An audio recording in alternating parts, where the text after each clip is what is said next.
میرا نام اقرا ہے، میری عمر 26 سال ہے، میں بہت ہی زیادہ خوبصورت اور پیاری ہوں۔ میرا تعلق بہت ہی غریب گھرانے سے ہے۔ میرے والد فروٹ کی ریڑھی لگاتے تھے، ہم بہت ہی غریبی اور مفلسی میں اپنی زندگی گزار رہے تھے۔ بابا جو کام کر کے لاتے تھے اس میں صرف گھر کی روٹی یعنی 2 وقت کے کھانے کا ہی گزارا ہو پاتا تھا۔ دراصل ہمارے اتنے برے حالات ہونے کی وجہ ہمارے یہاں کا وڈیرا سسٹم تھا۔ میرا تعلق سندھ کے ایک چھوٹے سے گاؤں سے ہے، وہاں پر وڈیرا سسٹم چلتا ہے۔ میری شادی کی عمر گزر رہی تھی، میرے گھر والے میری شادی کو لے کر بہت زیادہ پریشان ہو رہے تھے کیونکہ گھر کا گزر بسر بڑی مشکل سے ہو پا رہا تھا، تو ایسے میں شادی کے انتظامات کیسے کریں، کیونکہ جہاں پر میرا رشتہ ہوا تھا انہوں نے جہیز کی مانگ کر رکھی تھی۔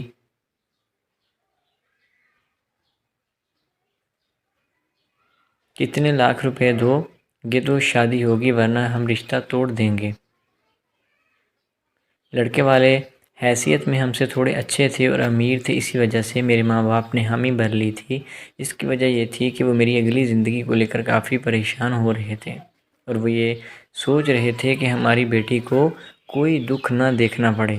اس لیے میرے ماں باپ بہت ہی زیادہ کوشش کر رہے تھے کہ میری شادی اس گھر میں ہو جائے، لیکن سب سے بڑی رکاوٹ میرا جہیز تھا جس کا انتظام بالکل بھی نہیں ہو پا رہا تھا۔ میری ماں ایک بار مجھے لے کر ہمارے گاؤں کے وڈیرے کے پاس چلی گئی تھی اور ان سے جا کر کہا کہ سائیں میری بیٹی کی شادی طے ہو گئی ہے اور سسرال والوں نے یہ شرط رکھی ہوئی ہے کہ ہمیں جہیز دو گے تو شادی ہوگی ورنہ ہم رشتہ توڑ دیں گے۔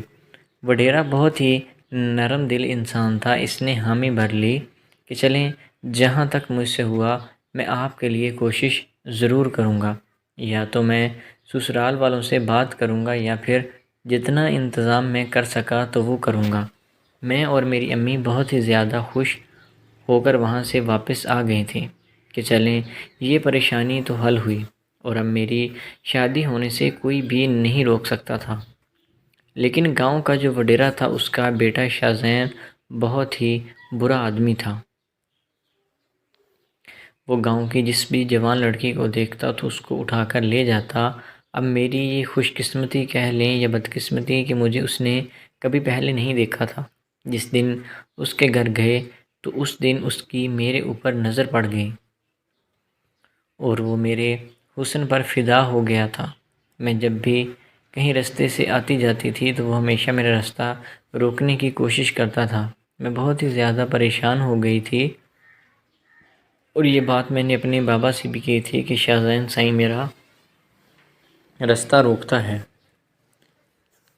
میرے والد نے کہا کہ بیٹا اب گھر سے نکلنا بند کر دو، وہ بہت برے لوگ ہیں، ہم ان سے لڑائی نہیں لے سکتے۔ میں بھی پریشان ہو گئی تھی اور اپنے گھر میں ہی بیٹھ گئی تھی۔ میں جب بھی گھر سے باہر نکلتی تو وہ میرا راستہ روکتا تھا۔ بالآخر وہ ایک دن ہمارے گھر آ پہنچا اور آ کر مجھ سے بات کرنے لگا کہ مجھ سے شادی کرو اور میں تم سے شادی کرنا چاہتا ہوں، لیکن میں نے صاف انکار کر دیا کہ میں کسی ایسے آوارہ اور راہ چلتے انسان سے شادی نہیں کروں گی۔ اس نے کہا کہ میرے پاس روپے پیسہ ہے، دولت ہے، شہرت ہے، لیکن میں نے انکار کر دیا کہ میں آپ جیسے گھٹیا اور کمینے انسان کو پسند نہیں کرتی، میں کبھی بھی آپ سے شادی نہیں کروں گی۔ وہ زبردستی مجھے چھونے لگا، میں نہیں مانی تھی اور اتنے میں سارا محلہ اکٹھا ہو گیا اور مجھے وہ زبردستی بازو سے پکڑ کر گھسیٹتا ہوا وہاں سے لے گیا تھا اور اپنی حویلی میں لے جا کر مجھے بند کر لیا تھا۔ میرے ماں باپ بہت زیادہ پریشان ہوئے اور رات کے وقت وہ حویلی میں گئے تاکہ وہ مجھے وہاں سے لے کر آ سکیں، لیکن شاہ زین سائیں کے نوکروں نے ان کو حویلی کے اندر داخل ہی نہیں ہونے دیا تھا اور وہ بیچارے سارا رات باہر ہی بیٹھ کر گزار رہے تھے اور اندر شاہ زین سائیں نے میرے ساتھ پوری رات گزار لی تھی۔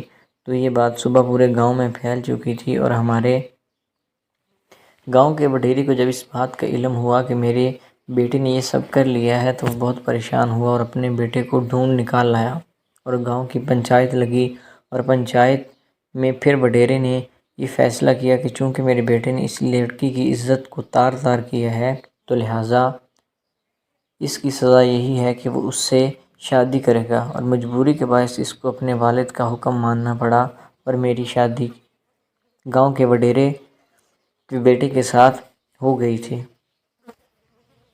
تو اب میں وہاں ایک نوکرانی کی حیثیت سے زندگی گزار رہی ہوں، کیونکہ کہنے کو تو وہ میرا شوہر ہے لیکن وہ میری طرف دیکھتا تک نہیں ہے، لیکن مجھے کھانے پینے، پہننے اوڑھنے کی کوئی کمی نہیں ہے۔ تو دوستو، امید ہے کہ آپ کو آج کی ویڈیو کیسی لگی۔ اگر ویڈیو اچھی لگی ہو تو ویڈیو کو پسند، لائک اور شیئر کریں۔ ملتے ہیں اگلی ویڈیو میں، تب تک کے لیے اللہ حافظ۔